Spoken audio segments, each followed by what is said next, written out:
Straight line का 6 standard form था, 6 का 6 हम लोग पढ़ चुके हैं। अभी एक हम लोग नया टॉपिक पढ़ने वाले हैं जिसका नाम है general equation of straight line. तो आप हेडिंग लिखिए, general equation of straight line. इस टॉपिक को समझने के लिए आपको जनरल इक्वेशन इनटू वेरिएबल की समझ होना जरूरी है। तो आप बेसिक क्लासेस में पढ़े होंगे लीनियर इक्वेशन इनटू वेरिएबल, है ना। तो बताइए लीनियर इक्वेशन इनटू वेरिएबल क्या होता है ना। आप पढ़े थे कि एक ऐसा इक्वेशन जो A x plus B Y plus C is equal to 0 के फॉर्म में हो, जहां पर A B C real numbers है और एक्स और वाई वेरिएबल है, ऐसे इक्वेशन को आप क्या बोल रहे थे? Linear equation into variable. जब ऐसे इक्वेशन का आप ग्राफ खींचते थे तो हमेशा आपको ग्राफ कैसा मिलता था? स्ट्रेट लाइन मिलता था, है ना। तो आपको याद होगा कि आपको कोई ऐसे इक्वेशन दे दिया जाता था 3x plus 4y minus 12 is equal to 0। आपसे कहा जाता था कि इसका ग्राफ ड्रॉ करो। तो आप क्या करते थे? ये टेबल बनाते थे, है ना, टेबल बनाते थे और उसके बाद यहाँ x लिखते थे, यहाँ y लिखते थे, कुछ वैल्यू आप लिखते थे यहाँ पर, कुछ x और y की वैल्यू। तो इसके बाद ग्राफ पेपर पर प्लॉट करते थे, वहां से आप ग्राफ खींचते थे तो आपको इवेंचुअली एक स्ट्रेट लाइन मिलता था। तो हम लोग वहीं से यहाँ पर कंक्लूड करेंगे कि लीनियर इक्वेशन इनटू वेरिएबल का जो ग्राफ है हमेशा वो एक स्ट्रेट लाइन होता है। इस बात की मैथमेटिकल प्रूफ भी है, लेकिन हम प्रूफ की तरफ नहीं जाएंगे क्योंकि आपको रील देखने की आदत है, तो आप इतने लंबे वीडियो देख नहीं सकते, है ना। तो आप क्या कीजिए, लिखिए linear equation into variable always represents a straight line, है ना। बहुत ही सिंपल सी बात है।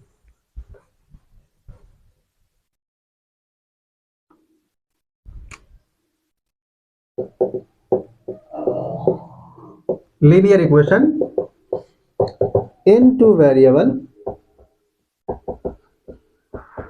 always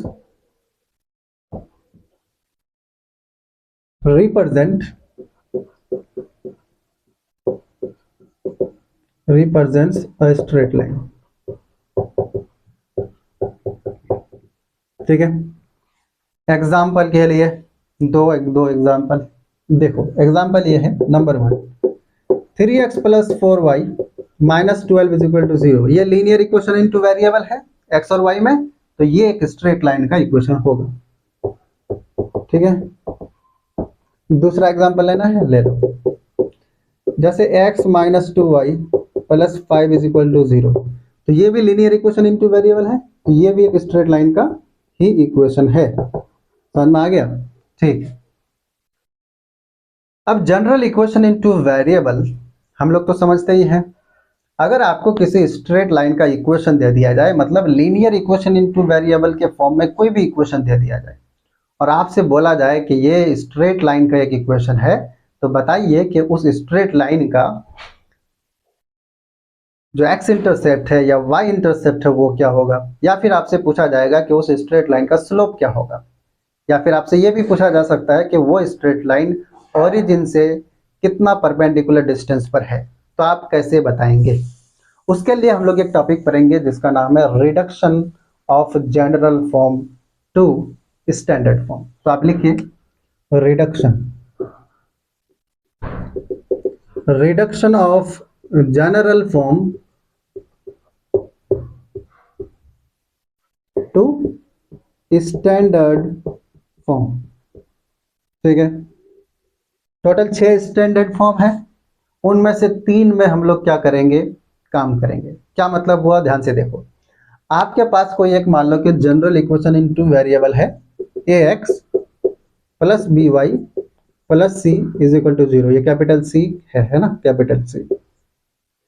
अब ये जनरल इक्वेशन इनटू वेरिएबल है, तो ये स्ट्रेट लाइन का ग्राफ मतलब इक्वेशन होगा। अब कोई पूछा आपसे इस स्ट्रेट लाइन का स्लोप बताओ, वाई इंटरसेप्ट बताओ, तो कैसे बताओगे? उसके लिए हम क्या करेंगे, इस स्ट्रेट लाइन के इक्वेशन को कन्वर्ट करेंगे स्लोप इंटरसेप्ट फॉर्म में। इसी को हम लोग बोलते हैं रिडक्शन करना। रिडक्शन करने का मतलब यहाँ घटाना नहीं है, यहाँ पर है कन्वर्ट करना, है ना। तो इसको हम लोग कन्वर्ट करेंगे पहला कौन सा फॉर्म में, स्लोप इंटरसेप्ट फॉर्म में। Slope intercept form. क्या ये नाम सुना सुना लग रहा है? हम लोग ऑलरेडी पढ़ चुके हैं स्लोप इंटरसेप्ट फॉर्म। कैसा था स्लोप इंटरसेप्ट फॉर्म, बताना जरा। यही था ना कि कोई एक स्ट्रेट लाइन है, अब मान लो कि इसका y इंटरसेप्ट स्मॉल c है, तो 0, c इसका यहाँ पॉइंट होगा y एक्सिस वाला, है ना। और इस स्ट्रेट लाइन का स्लोप अगर m है, तब इसका इक्वेशन क्या होगा, y is equal to M X plus C. बहुत ही फेमस इक्वेशन है, इसको बार बार यूज किया जाता है ना। तो आइए, तो हम क्या करेंगे, इसको ना इक्वेशन 1 मान लेते हैं, और उस इक्वेशन को y is equal to M X plus C को इक्वेशन 2 मान लेते हैं। हम इसको कन्वर्ट करेंगे इसमें, और कन्वर्ट करने के बाद दोनों को कंपेयर करके वहां से हम लोग स्लोप निकालेंगे और y इंटरसेप्ट निकालेंगे। ठीक है, किसका, इस स्ट्रेट लाइन का। तो आइए कन्वर्ट कीजिए।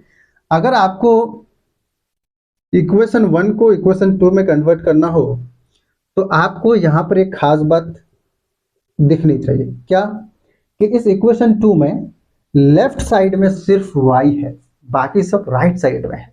इसका मतलब इस इक्वेशन को भी ऐसे आप कन्वर्ट करो कि लेफ्ट साइड में सिर्फ क्या बचना चाहिए, y बचना चाहिए। तो करो कन्वर्ट।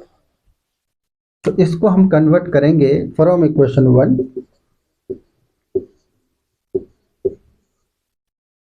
वी गेट, हमारे पास है यहाँ पर, तो ये हो जाएगा A x plus B Y plus capital C is equal to 0 है।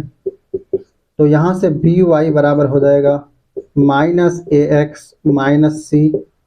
इसको आप y को इधर रखना चाहते हो, b को उधर भेजना चाहते हो, भेजो। तो इस जगह minus A by b into x, b को उधर भेज दिया, तो ये हो जाएगा माइनस सी बाई बी।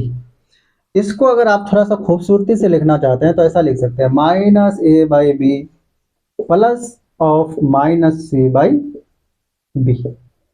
ठीक है, हमने इसको कन्वर्ट कर दिया जनरल फॉर्म को, किस फॉर्म में, स्लोप इंटरसेप्ट फॉर्म में। क्या ये जो हमने कन्वर्ट किया, क्या ये और ये अब दिखने में सेम लग रहा है, सेम है ना जी। यहाँ पर y है, यहाँ पर भी y है, यहाँ का x के साथ कुछ मल्टीप्लाई है, यहाँ भी x के साथ कुछ मल्टीप्लाई है ना, यहाँ भी x के साथ कुछ मल्टीप्लाई है। उसके बाद प्लस के बाद यहाँ c है, यहाँ पर भी प्लस के बाद एक कांस्टेंट है ना, माइनस सी बाई बी, दिख रहा है। तो दोनों देखने में सेम लग रहा है। अब हम क्या करेंगे, कंपेयरिंग, इसको कंपेयर करेंगे, कंपेयरिंग इट विद, किसके साथ कंपेयर करेंगे, इक्वेशन 2 से,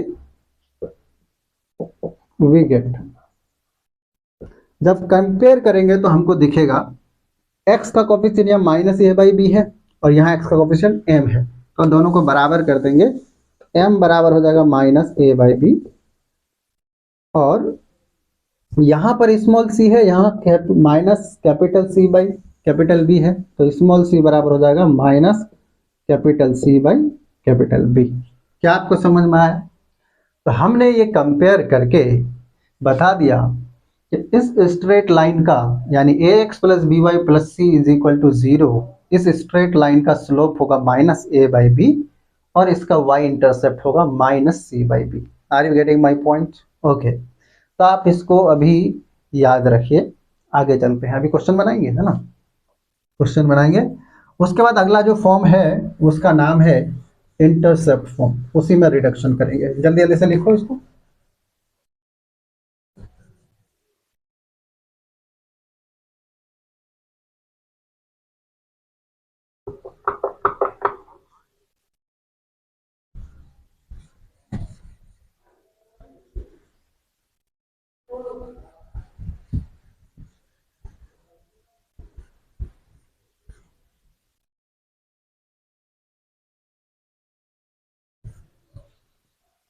चलिए, दूसरा पढ़े थे हम लोग स्टैंडर्ड फॉर्म में, एक और भी था जिसका नाम था इंटरसेप्ट फॉर्म। क्या आपको इंटरसेप्ट फॉर्म याद है, नहीं याद है तो आइए मैं आपको याद दिला दूं। दूसरा था इंटरसेप्ट फॉर्म।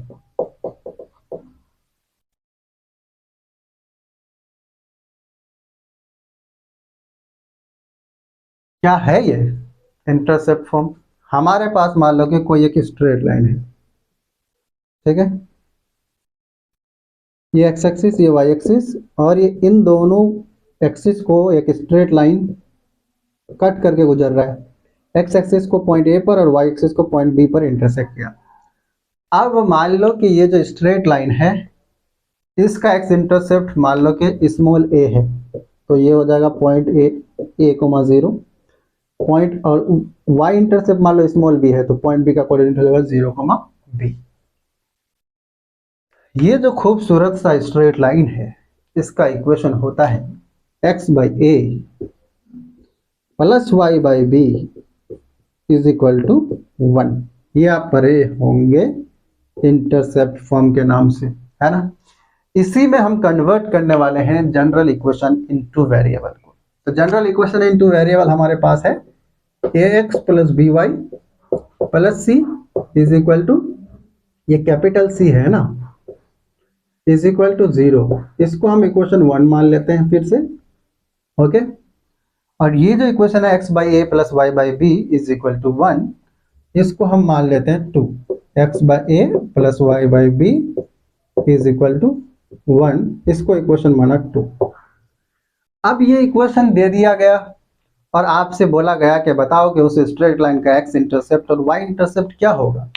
तो उसके लिए हम क्या करेंगे, उस इक्वेशन को कन्वर्ट करेंगे, किस में कन्वर्ट करेंगे, इंटरसेप्ट फॉर्म में, और कंपेयर करके वहां से एक्स इंटरसेप्ट और वाई इंटरसेप्ट डिटरमाइन करेंगे। तो आइए कीजिए, कन्वर्ट करो।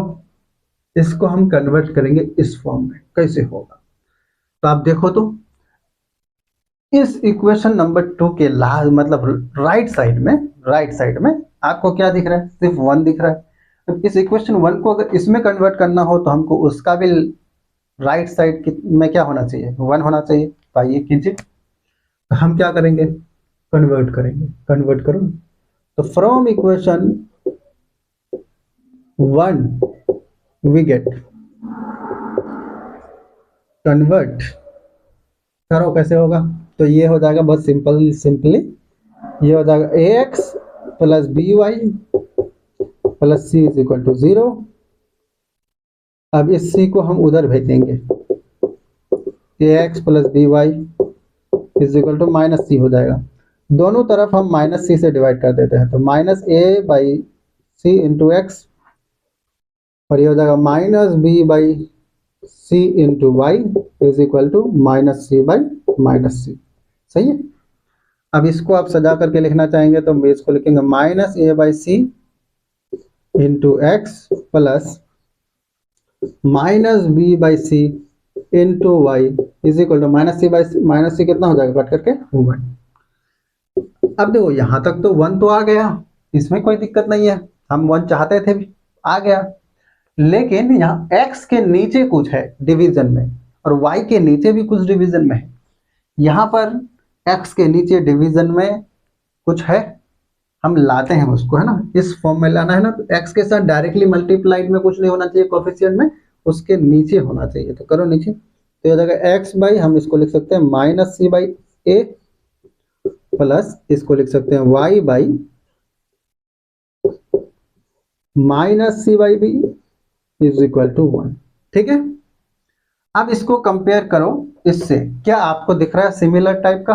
देखो यहाँ पर भी 1 है राइट साइड में, यहाँ पर भी 1 है, यहाँ x के नीचे कुछ है, यहाँ पर भी है, यहाँ y के नीचे कुछ है, यहाँ पर भी है, बीच में प्लस है, यहाँ पर भी है। दोनों देखने में सिमिलर लग रहा है ना, एग्जैक्टली सेम नहीं है लेकिन सिमिलर जरूर है ना? तो अब क्या करेंगे, कंपेयर करेंगे इसको ऊपर वाले से। कंपेयरिंग विथ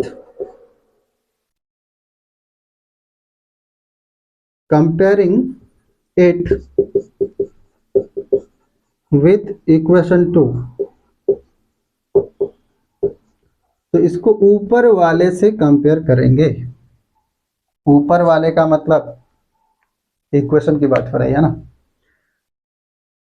तो कंपेयर करो। देखो यहाँ x के नीचे माइनस सी बाई ए है, यहाँ पर क्या है स्मॉल ए, तो इसका मतलब स्मॉल ए बराबर हो जाएगा माइनस सी बाई ए और स्मॉल b बराबर हो जाएगा माइनस c बाई b, है ना। y के नीचे b है स्मॉल, यहाँ पर y के नीचे माइनस c बाई b, तो दोनों को बराबर कर दिया। ऐसा हो गया। ये हो गया आपका x इंटरसेप्ट,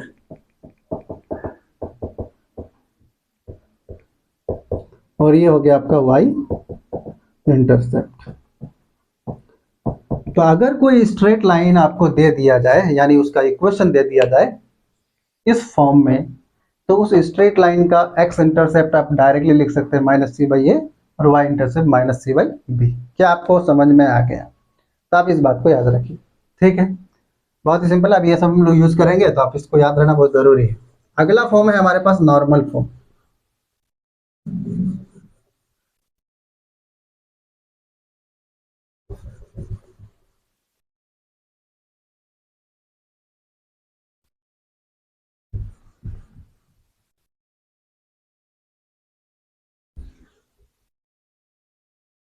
चलिए तीसरा लिखिए, नॉर्मल फॉर्म।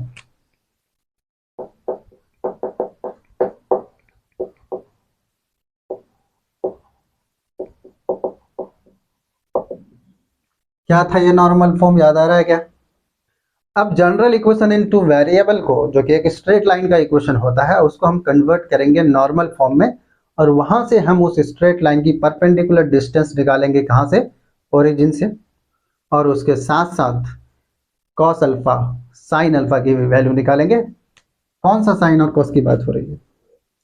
अगर मान लो कि ये कोई तुम्हारे पास कोऑर्डिनेट प्लेन में एक स्ट्रेट लाइन है, इस स्ट्रेट लाइन पर अगर हम ओरिजिन से परपेंडिकुलर ड्रॉ करें, और वो परपेंडिकुलर की लंबाई अगर स्मॉल p हो, और ये जो परपेंडिकुलर है जिसे हम लोग नॉर्मल भी बोलते हैं, उसका इंक्लाइनेशन अल्फा है। इंक्लाइनेशन का मतलब angle made by a straight line with the positive direction of x axis in anti-clockwise sense. Are you getting my points? Okay. Then the equation of this straight line is x cos alpha plus y sin alpha is equal to small p, isn't it? तो आप इस बात को समझ रहे हैं? अगर समझ रहे हैं तो ये समझने में आसानी होगी। अब जनरल फॉर्म हमारे पास क्या है? ax plus B Y plus capital C is equal to 0। ये इक्वेशन 1 हम लोग मान लेते हैं। और ये जो इक्वेशन है, जिसको नॉर्मल फॉर्म बोलते हैं हम लोग, x cos alpha plus y sin alpha is equal to small p, इसको मान लेते हैं इक्वेशन 2। हम इक्वेशन 1 को इक्वेशन 2 में कन्वर्ट करेंगे और कंपेयर करके वहां से हम p की वैल्यू निकालेंगे और कॉस अल्फा और साइन अल्फा की भी वैल्यू निकालेंगे। कन्वर्ट करो, तो फ्रॉम इक्वेशन 1 वी गेट, देखो हमारे पास इक्वेशन है ax plus B Y plus C is equal to 0, है ना। अब दोनों में कुछ खास दिख रहा है? देखो इस इक्वेशन के लेफ्ट राइट साइड में p है और इसके राइट साइड में सिर्फ 0 है। कैसे सेम दिख रहा है? सेम नहीं दिख रहा है ना। तो आप क्या करेंगे, इस c को उधर ले जाएंगे ताकि उधर भी कांस्टेंट आ जाए एक, है ना। तब ax plus B Y is equal to minus C लिखेंगे, ठीक है। ऐसा दिख रहा है? बहुत सिंपल है। अब आ जाओ,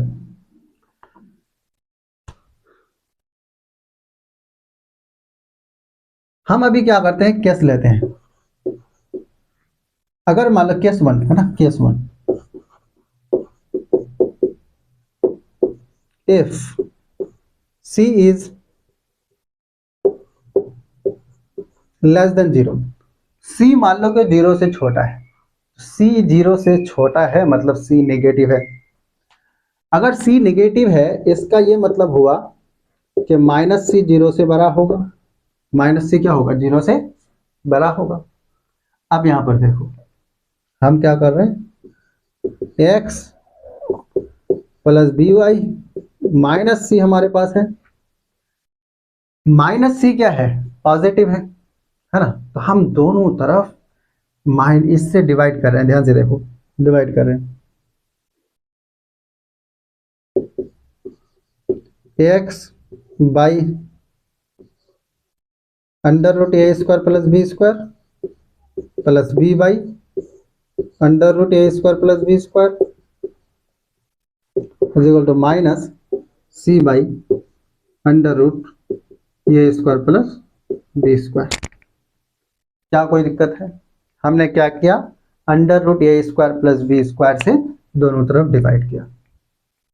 यहाँ पर वाई है, बोलना नहीं है ना, वाई है। तो आप देखो, ये ट्रायंगल लेते हैं, आपको मैं एक चीज दिखाता हूं।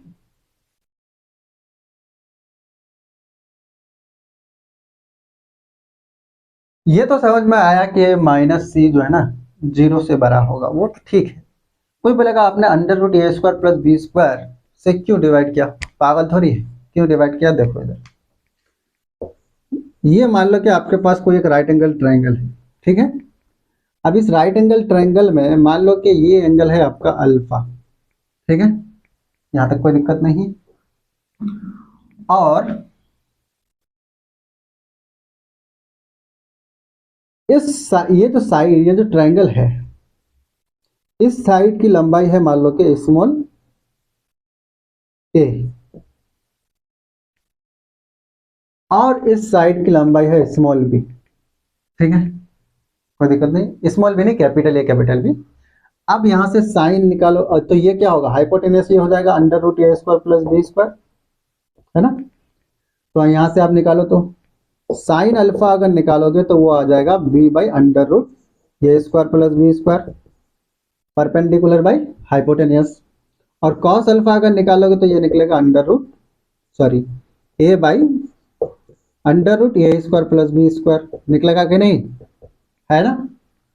इसका मतलब किसी एक ट्रायंगल में एक साइड कैपिटल ए है, दूसरा साइड कैपिटल बी है लंबाई, और एक एंगल अल्फा है, तो साइन अल्फा बराबर minus B by under root A square plus B square, cos alpha बराबर A by under root A square plus B square होगा। तो इस पूरे को A by under root A square plus B square को हम क्या लिख सकते हैं, बता दो। एक्स का जो कोफिशिएंट है वो कितना है, यहां पर देखो तो कंपेयर करके एक्स के साथ कौन मल्टीप्लाइड है, कॉस अल्फा। तो हम इसको कंपेयर करेंगे, comparing it with equation 2 we get, तो देखो कॉस अल्फा बराबर कितना आया, कॉस अल्फा की जगह पर यहाँ कितना है, A by under root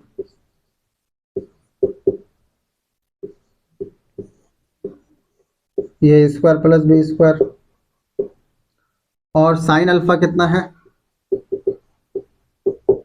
sine alpha कितना आया, B by under root A square plus B square, और पी कितना आया, स्मॉल पी बराबर आया माइनस सी बाई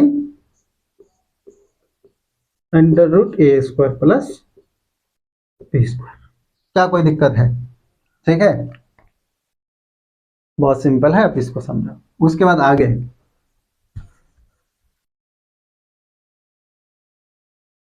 अगर मान लो कि ये जो है, ये जो सी है, ये सी अगर पॉजिटिव होता है, ऐसा भी तो हो सकता है सी पॉजिटिव हो जाए, case 2, if c is positive तब माइनस सी क्या होगा, नेगेटिव हो जाएगा, है ना, माइनस सी क्या हो जाएगा, नेगेटिव। तो हम क्या करेंगे ना, यहां पर ए एक्स प्लस बी वाई बराबर हमारे पास माइनस सी है, माइनस से क्या होगा, नेगेटिव।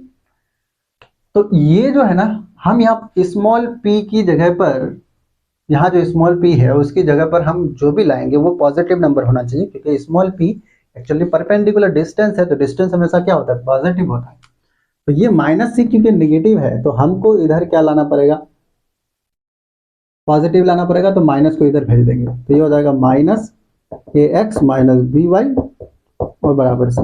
समझना, माइनस सी क्योंकि नेगेटिव है तो इसलिए माइनस को इधर भेज दिया ताकि उधर से पॉजिटिव बना रहे, क्योंकि हमको पता है कि यहाँ पर जो परपेंडिकुलर डिस्टेंस लाना है वो पॉजिटिव होना चाहिए, ठीक है कि नहीं। तो आप देखो यहाँ पर, अब फिर से हम minus A by under root A square plus B square से डिवाइड करेंगे, और ये हो जाएगा प्लस, ये हो जाएगा minus B by under root A square plus B square into y, और ये c by under root A square plus B square, ठीक है। फिर इसको कंपेयर करेंगे हम लोग, ये एक्स है यहाँ पर, बोलना नहीं है ना, comparing it with equation 2। Equation 2 से कंपेयर करो तो x के साथ जो मल्टीप्लाई है वो कॉस अल्फा है, यहाँ पर x के साथ कौन मल्टीप्लाई है, कॉस अल्फा। तो कॉस अल्फा कितना है, minus A by under root A square plus B square हो जाएगा। साइन अल्फा कितना होगा, साइन अल्फा हो जाएगा minus B by under root A square plus B square. सही है। और जो स्मॉल पी है वो अभी कितना आएगा, स्मॉल पी हो जाएगा minus C by under root A square plus B square. क्या आपको बात समझ में आई? तो आप इन बातों को याद रखिए। जितना कुछ भी अभी हम लोगों ने एनालिसिस करके पढ़ा वो सबको अभी मैं नोट डाउन करके लिख देता हूँ एक जगह, ताकि क्वेश्चन बनाने में आसानी हो। तो पहले आप इसको छापे डालिए में से।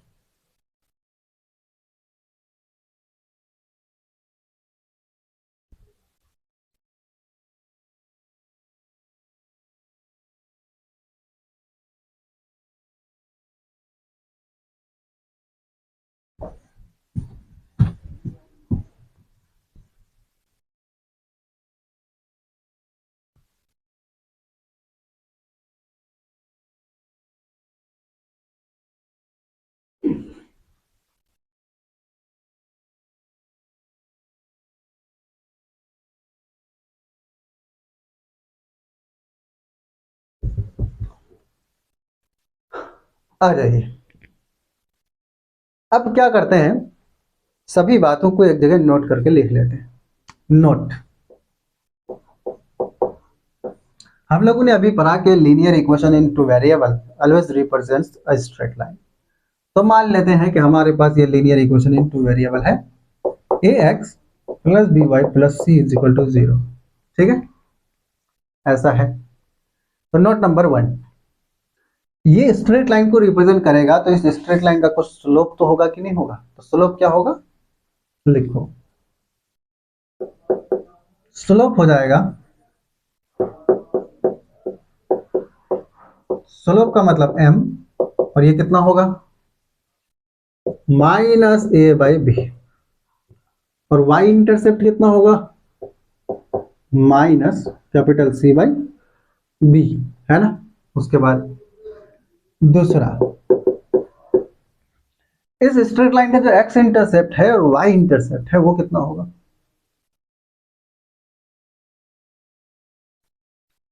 x इंटरसेप्ट हो जाएगा माइनस सी बाई ए, और y इंटरसेप्ट कितना होगा, माइनस सी बाई बी, है ना। ये अभी अभी थोड़ी देर पहले हम लोग पढ़ रहे थे। उसके बाद तीसरा, इस स्ट्रेट लाइन का, इस स्ट्रेट लाइन पर अगर हम परपेंडिकुलर ड्रॉ करें तो उस परपेंडिकुलर की जो लंबाई है वो कितनी हो जाएगी,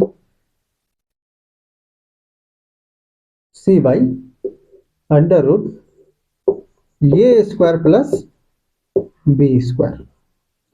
आप अच्छा है कि मॉडुलस लगा दो।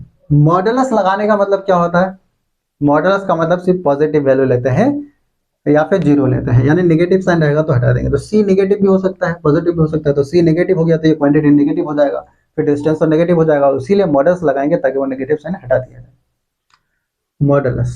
उसके बाद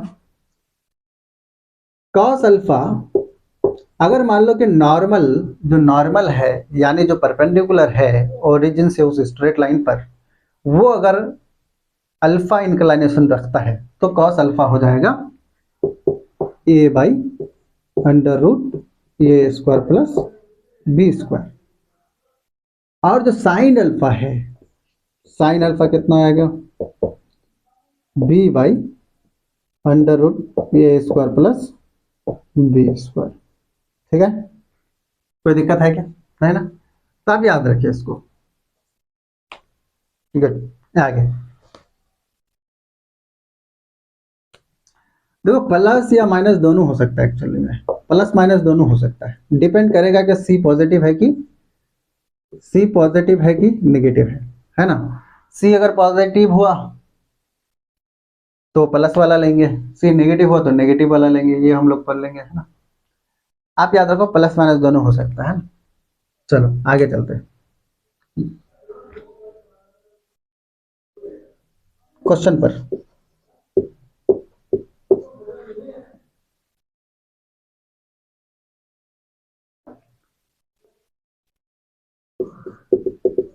find the slope of the straight line. Find the slope of the straight line 3x plus 4y minus 12 is equal to 0. इस स्ट्रेट लाइन का मान लो कि आपको स्लोप निकालना है, तो कैसे निकालेंगे? ये इक्वेशन दिया हुआ आपको दिया हुआ है 3x plus 4y minus 12 is equal to 0, ठीक है। तो ये अगर आप इस इक्वेशन से कंपेयर करेंगे तो आपको कैपिटल A बराबर 3 मिलेगा, कैपिटल B बराबर 4 मिलेगा और कैपिटल C बराबर माइनस 12 मिलेगा। आपको स्लोप निकालना है तो स्लोप कितना होता है माइनस A बाई बी, तो माइनस A का मतलब 3 और B का मतलब 4, तो minus 3 by 4 is the answer. क्या समझ में आया? बहुत सिंपल सा था। तो आप क्या कीजिए, इसको जल्दी जल्दी से छापिए।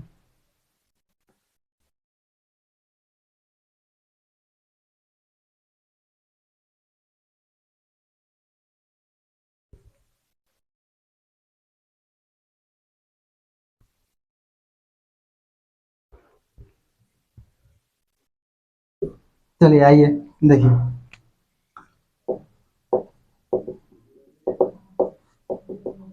फाइंड द परपेंडिकुलर डिस्टेंस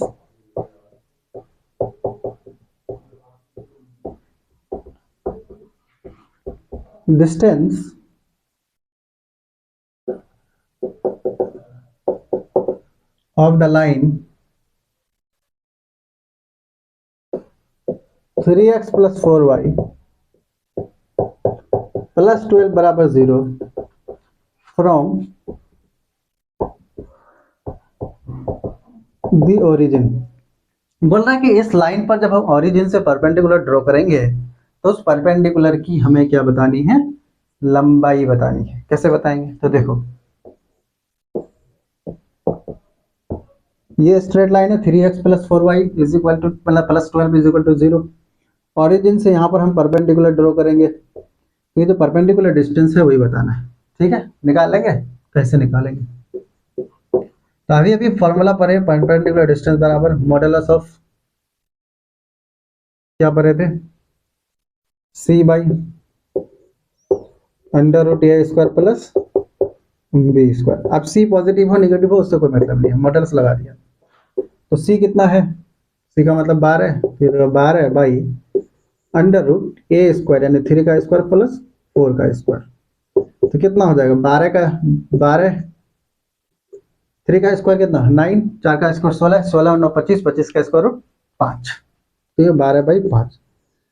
अब 12 बाई 5 का मॉडुलस कितना होगा? 12 बाई 5 ही होगा, है ना। समझ में आ गया? मॉडुलस का मतलब पॉजिटिव वैल्यू से लेते हैं। समझ में आ गया क्या? तो अगर आपको ये बातें समझ में आ गई तो अच्छी बात है, नोट लिखो और आप इतना याद रखो। उसके बाद अगला दिन हम लोग बहुत ही इंपॉर्टेंट सा कॉन्सेप्ट पढ़ेंगे जिसका नाम है angle between two straight lines. वहां पर जेई के क्वेश्चंस भी मिलेंगे। यहाँ पर ये जो अभी आज पढ़े ना, तो इसमें जेई का प्योरली क्वेश्चन मिलेगा नहीं, इसका एप्लीकेशन जरूर होता है जेई मेन के क्वेश्चंस में, तो वो हम लोग देखेंगे अगले लेक्चर में। वहां पर इनका कैसे अप्लाई करके हम लोग क्वेश्चन बनाते हैं और angle between two straight line अगला कॉन्सेप्ट पढ़ेंगे। तो आप इतना याद रखें। Thank you.